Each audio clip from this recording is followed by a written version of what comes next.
from downtown Decatur. It's the Faber Files. Hello, I'm your host, Bill Faber. Tonight's program is a special program. We have Ken Fry with the Scovill Zoo here to give us a tour of this exciting Scovill Zoo Park. Ken, welcome to the show. Thank you. We're going to see some babies this evening. Yeah, we're going to see some show. We'll see some babies and what's new here at the zoo. We're going to maybe take a look at the wolf and the baby lemurs. Yeah, we have a new wolf here that we need to show some people, and some baby lemurs that were just born here in March. So it's going to be a fun day. Last year, one of the favorite animals of the viewers was Sasha, the camel. Yeah. How's Sasha doing? Sasha's doing great. She's starting to shed her winter coat, and Seymour's doing well as well. And so we'll take a look at her. Good. I'm excited. Let's see the new animals. Okay. We're here by our gray wolves, and we're real excited to introduce one of our new gray wolves. She came last October. She just turned one a couple days ago, and that's Tilly, our new gray wolf. She's really a sweet wolf. We also have our two boys that are still here, Marlon and Marius, and then we have Thalia, and she's kind of in the other side of the exhibit as well. So Tilly is a big wolf, and she's part Arctic wolf and part gray wolf, and she came to us last year. All the wolves that we have here are hand-raised in Lafayette, near Lafayette, Indiana, at Wolf Park, and so they're very social. And so when visitors come here, they're always amazed how the wolves want to stay up and see the people. But they love people. They love being near the people. And you'll see right now the wolves are right up by the fence, you know, talk or want to be near the people as well. So they're really good wolves to have here. The boys are getting a little older. They're 13 years old, turning 14, and Tilly's has just turned 1, and then Thalia is 15 years old this year. So wolves, they come from North America and are native to North America, and they've been sighted years ago in this area as well. But they're mostly up northern Minnesota, Montana, Idaho, Wyoming, and then up into Canada and Alaska is their native area.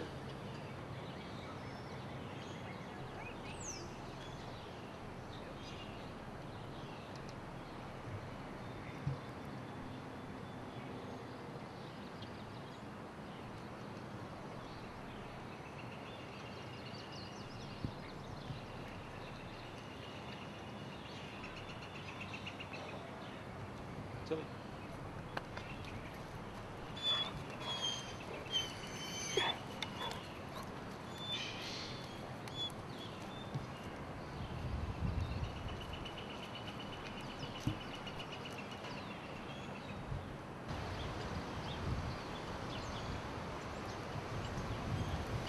Want to help me get her to howl, Natalie?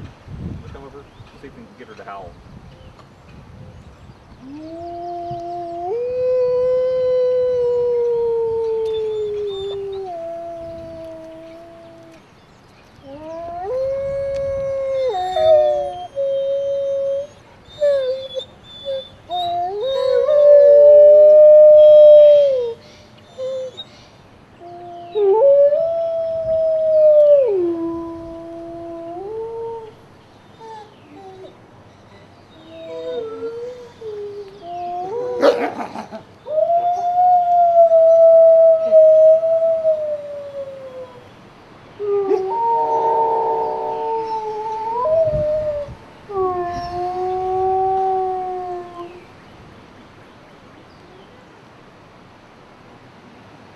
We have several roaming peafowl around the zoo, and you can see one of them coming up the walkway here. And the males have this beautiful long train that they grow, and they grow it throughout the winter, and then in the springtime it's what they use to display to wow the female, basically. And so he'll take that long train and take his tail feathers, which pushes up the long feathers that grow from the middle of his back, and then it spreads out, forming the traditional peacock look that you know. And then he'll try to woo the female by shaking these big feathers in and out towards the female, and just really impresses them. And they shimmy and they shake, and then if the female's receptive, then he wins, you know, and they get the date. And otherwise, the female moves on, and he tries to wow the next little peahen that comes around. And we have 4 males right now with really great long tail trains, and they keep them until about midsummer, and then they'll fall out and they'll regenerate and grow a new tail next winter. What a great surprise. You walk the path of the zoo and you turn a corner and you see a beautiful peacock. Yeah, they really are beautiful when they get there, and the sun's hitting them, and these little eyelets that they have in their tails kind of shine. And we got visitors that just, I mean, they're probably the most photographed creatures that we have here at the zoo, because they really do put on a good display. And some people aren't real fond of birds or peafowl because they're kind of big birds, but they're pretty harmless, and they want to keep their distance from you as well.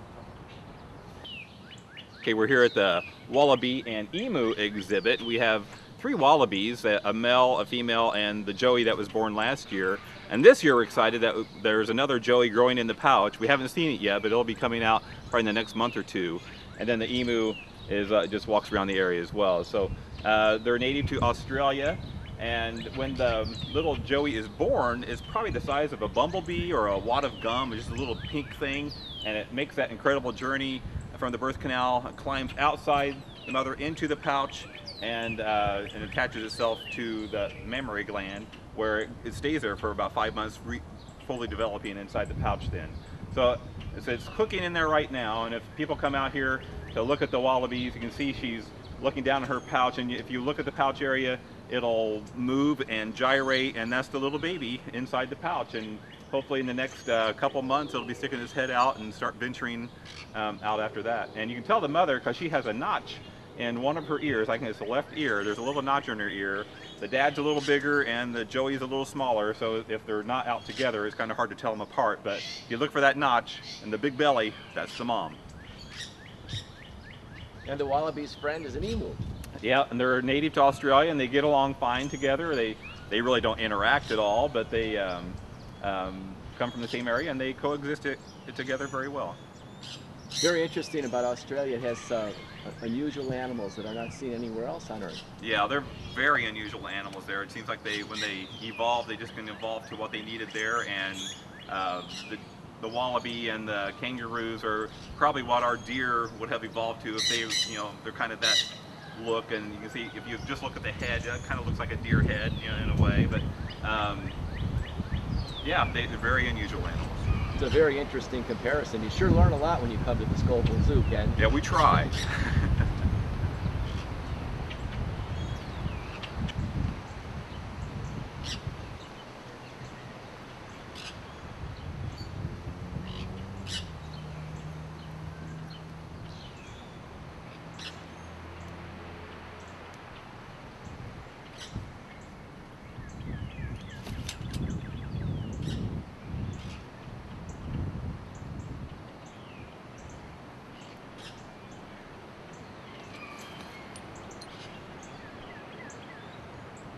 Hey Ken, we're going to see my favorite friend, Sasha. Yeah, Sasha, she's here with Seymour. These are our 2 Bactrian camels, and Sasha is the younger of the 2. Seymour will be 16 this year. Sasha's turning about 8, and she's a good camel. They're both really good camels. They're our biggest animals that we have here at the zoo. They both weigh nearly 1 ton each. They're only about 60 pounds apart when we weighed them last year, and you see they are very incredible animals. You can see she has this split lip up here, and that's kind of, he uses fingers when they're picking up just really minute things, and their nostrils here, they can shut down if they're like in a sandstorm or something in the wild, and really long eyelashes there, and of course you can see the thick fur. They grew this thick fur to survive our Illinois winter, but right now you can see she's shedding, and she'll shed this fur throughout the rest of the spring here. So they look a little ratty right now, but that's okay. That's just what they do. And she'll shed this thick fur and be nice and cool for her in the summer. Then she grows it all back again in the winter time. And you see they have the 2 humps there, the 2-hump variety, and that's the Bactrian camel that comes from the Gobi Desert in China. And the easy way to remember that, when you look at the 2 humps, if you draw a line underneath it, turn on its side, it makes a B. So B for Bactrian. The other camel, the 1-hump variety, 1 hump, you turn it on its side, it makes a D for dromedary. So there's your dromedary and your Bactrian camels, and these come in about 500 pounds heavier than the dromedary camels are. So the 2 humps are really a lot bigger animal. Their hooves or feet, kind of a split hoof, and they're huge. They're like 2 hands together to make the foot area, and that's just to help them pad through the sand and mud and whatever else they're trying to go through. So they're really well adapted to whatever area that they're in, and they're very well suited for Illinois summers and Illinois winters because they're very well suited for that in the Gobi Desert in China. In the Gobi Desert, there's a lot of stones and rocks, and very dry. Very dry, and so they can go a long time without drinking water, and they get a lot of the nutrients that they need from water and brush. Actually, they eat a lot of brush. You can see, we have like limbs and branches and things, and they actually take that bark and they strip the bark and eat the bark itself. And it's just amazing the digestive power that they have, because from the bark and the type of stuff that they eat, in the wild, and it all grinds up and well, it sounds gross, but it comes out in just a little bitty poo. They don't have any trouble going to the restroom at all. And so they're really good animals here with their long eyelashes and split noses and split lips. Unusual animals to look at, but a lot of fun to be around. Ken, you said Sasha's 8. How old do back-trained camels live?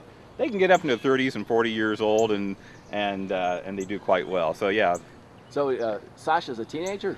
Yeah, and she acts like a teenager a lot of times. She's the ornery one, and I don't know if you ever here at the zoo and you see part of the fence torn down, it was Sasha that did it. They just chew on everything from wood to whatever. So they're a little on the destructive side, but we love them anyway. So we see Seymour coming up to visit with us, huh, Ken? Yeah, Seymour's coming up here, and we got Seymour from the Cincinnati Zoo, and he was a ride camel down at the Cincinnati Zoo, and so he's very well tempered and easy to go, and acts very well around the public and the keepers as well.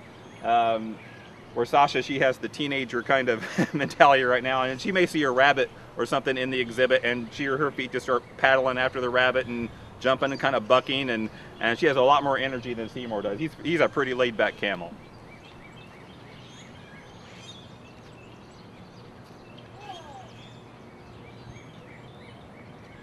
Yeah. Sasha. Looky. You want to pet him? Ooh. And that's called an olfactory response, where they get a new scent, and when they get that new scent, that's just kind of how they act. Their mouths kind of go up, and they expose their bottom teeth, and they only have teeth on the bottom side of their mouth there. Yeah, pet him. Ooh. Yeah. Pet his nose. So he's a really good camel. Yeah, you're a good camel. Yeah, good camel. Ken, we've got some helpers for you. We have Natalie and Taylor. Yeah. And some more babies and here. And some more baby goats. Yeah, and we have about 10 baby goats here in the petting zoo this year, and they're really sweet. 4 of them are bottle babies, where they've been, mothers either didn't produce milk, or there's like triplets where there's too many babies to be on the mom, and so they're very helpful. They like to chew on your shoestrings and chew on your pant legs and chew on your sleeves, but they're really cute, and that's probably one of the highlights for people here in the zoos to see what babies we have this year. We also have some guinea hog babies, which are pigs, and a type of pig, and they're about the size of a 2-liter bottle of soda with legs, and they're about that round too, and they're really adorable. They're all black, and they'll be out during the summer as well. So people have a good chance to see a lot of our baby goats, our baby guinea hogs, or baby chicks back here.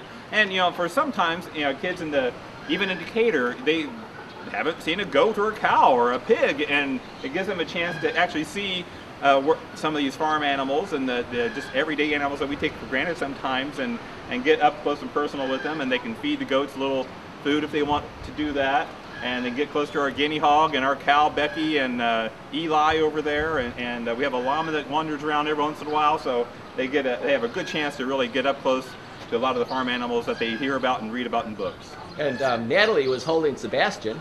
Yeah. And goats like Sebastian were very important to our great-grandparents when they settled Illinois. They were.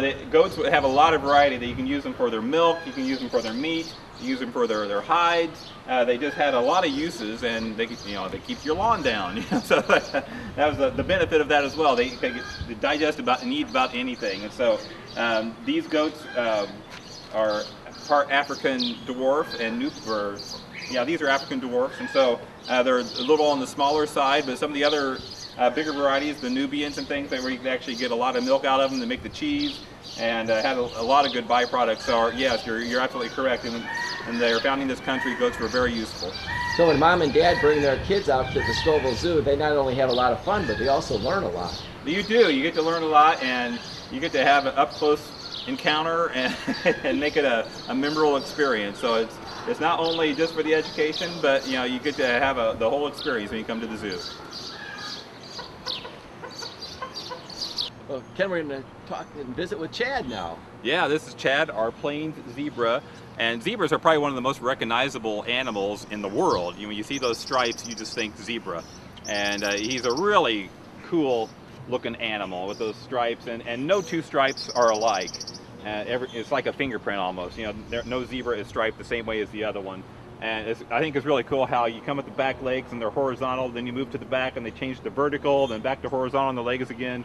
And zebras, they find these stripes very comforting, and being part of that herd mentality, just being around all those stripes is very comforting to them.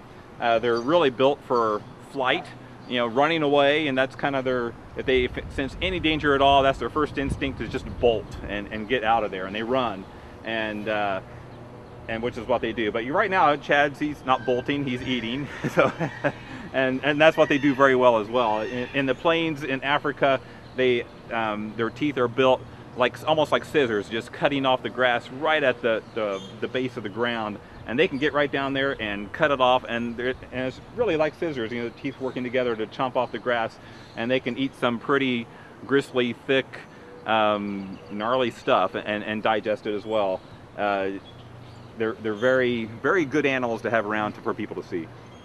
And I see that Chad was donated in honor of Judy Locke for the service she gave to Scovill Zoo. Yeah, the Locke family, they've been great to the zoo throughout the years, and this exhibit was dedicated to Judy, and she's part of our foundation board, and we're very happy to have her with us. But they like zebras, and so and we appreciate that as well. And so the exhibit and the zebras that we have are in honor of that family. Well, we're very lucky to be able to visit a zebra like Chad here, right in Decatur. Up and close. And here we are 20 feet away from a zebra, and that's something you just don't get to experience every day. And they're just cool animals to look at and to see in person, and not in TV and cartoons.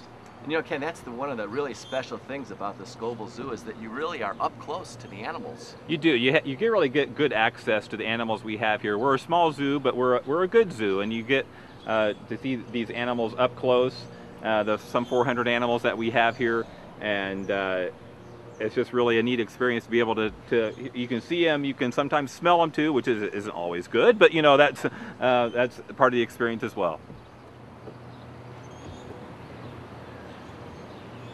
So Ken, you got some baby geckos for us, huh? Well, these are full-grown. Full-grown? Oh my goodness. Yeah, these are the full-grown geckos.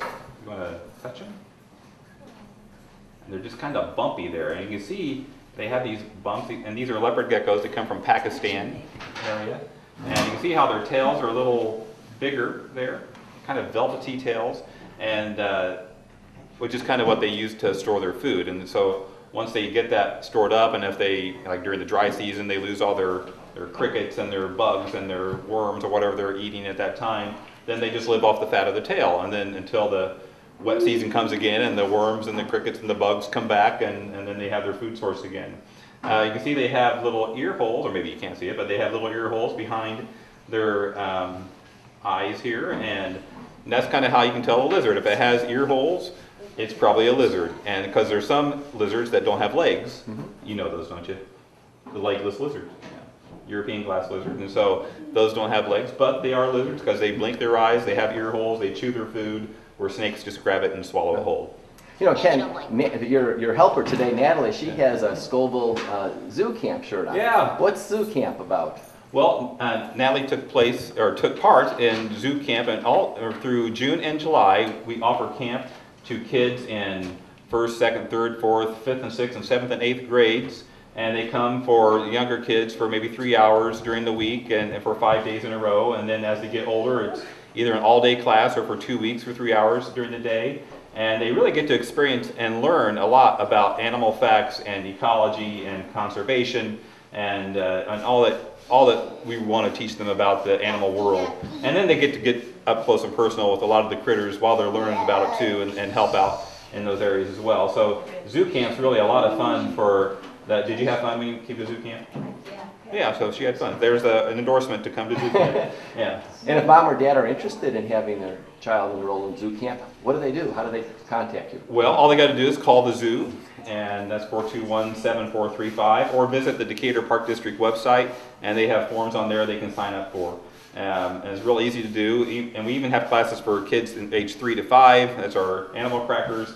And we are starting a new program this year called Zoo Teams, and that's they're going to actually help us out while we're open. So that's for 15 to 17-year-olds, and they get to actually help out in the zoo and help out with some of the animals, maybe cart around some biofacts, and, like in front of the wolf exhibit, have a skull or a pelt or something, and let people learn about the wolves that way. And then they'll help out in the Scovill farm area as well. So they're going to be a good experience for them.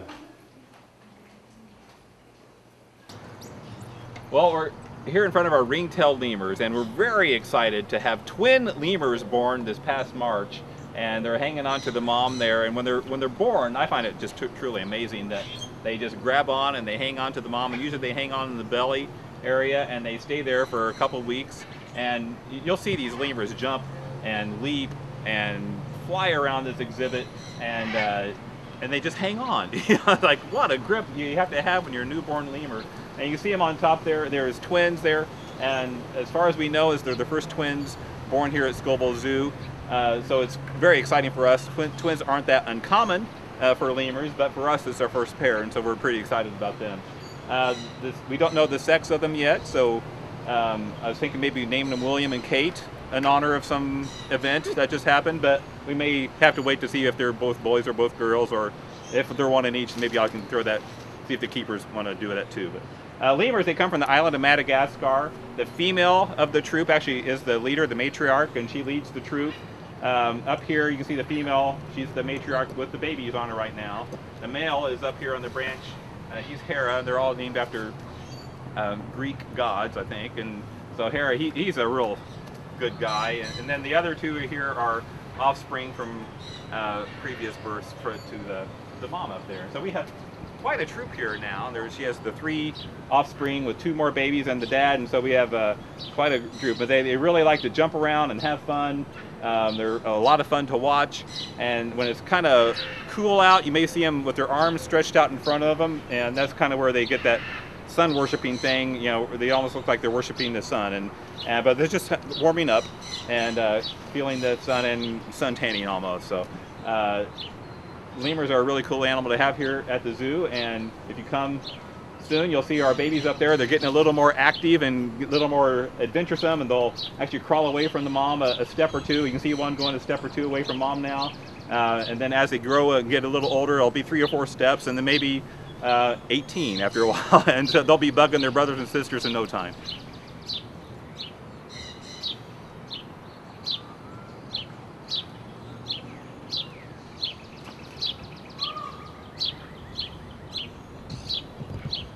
Can I add one more thing? Yeah. Lemurs are part of the SSP program with the AZA, and SSP is the Species Survival Plan, and so that's another thing that we're involved here as well. Lemurs are becoming endangered in the wild, and so by being part of the survival plan, we are actually told who can mate with who, and so we do have a breeding pair here at the zoo, which is why we're having the babies to kind of help repopulate the species. And so if it ever, heaven forbid, the species becomes extinct in the wild, zoos, which is an important part of what they're doing now, will have a herd of lemurs and genetically diverse as possible to be able to repopulate those areas.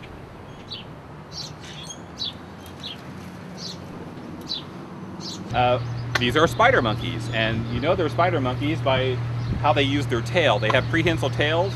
The tails are used almost like a 5th arm, and so you can see how he's using this tail to grip onto the edge of the mesh of the exhibit here. And each tail has a different fingerprint pattern, so you can actually fingerprint or tail print the different spider monkeys and show that they're different. Cool things about spider monkey, you can see on their feet they have the big toe, but their hand here, they don't have a thumb. The thumb would just get in the way when they're swinging from branch to branch, and so they just evolved without the thumb area. But they do have the toenails and the fingernails and all that good stuff. So spider monkeys, they come from Central and South America. The bronze colored one here that was being my exhibit here, he is Bonzo. He's our male, and he's in his 30s. He's 34 years old this year. In the wild, they only live up to 20. So we're very pleased to have Bonzo and his longevity. The girls that we have here, this is Ethel up here, and Annabelle, she's joining us over here on the left-hand side. And they are sisters, and they came to us from the Henson Robinson Zoo. And they both have different types of personalities. Annabelle, she was actually hand-raised. Her mother dropped her when she was young, and so one of the keepers over there hand-raised Annabelle, and so she's very affectionate to humans. But with these primates and all primates, we do not get in with them and interact with them like we do with the wolves or the cheetahs even. We kind of keep our distance because, like human bites, monkey bites are bad, so we don't want to actually get bit by a monkey.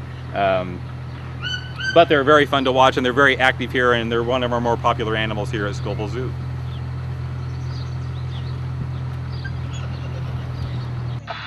Welcome to the Zoo Express. My name is Ken. I'll be your engineer for today's trip. Please keep your arms and legs inside the train at all times and don't throw anything or anybody off the train. All aboard. And coming up on the left, we have our cheetah exhibit. Cheetahs are the fastest land mammal on Earth, running up to speeds of 65 to 70 miles an hour. One of them is laying right up here next to the fence, so you're going to get a good view at him there. That is Renako. The other one is named Jafari. So that's Renako there. They are brothers. Even in the wild, cheetahs will live together as brothers to control a bigger area with more game. And the females who choose their mates might like them because they have a bigger area with better game, and then they have a better chance of propagating. And as we go inside the tunnel here, I need to hear you yell really loud. You ready?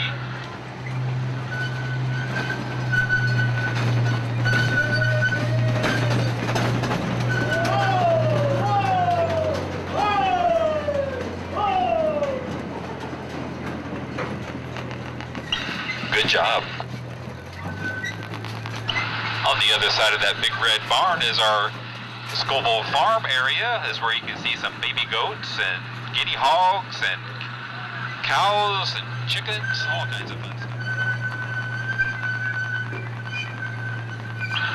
And thank you for riding the Zoo Express. Please stay aboard until I come to a complete stop.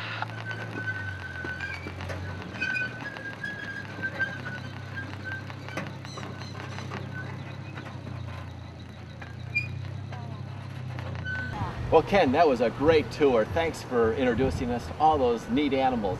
Well, you're welcome, and we invite you all to come out to Scovill Zoo. Come out soon and visit Scovill Zoo with Ken Fry. Thanks, Ken. Thank you.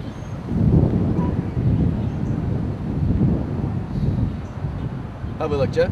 You don't look good. Just real quick. Go ahead. Well, Ken, thanks for the great tour. Well, thank you so much for coming, and we invite you all to come out and check out Scovill Zoo.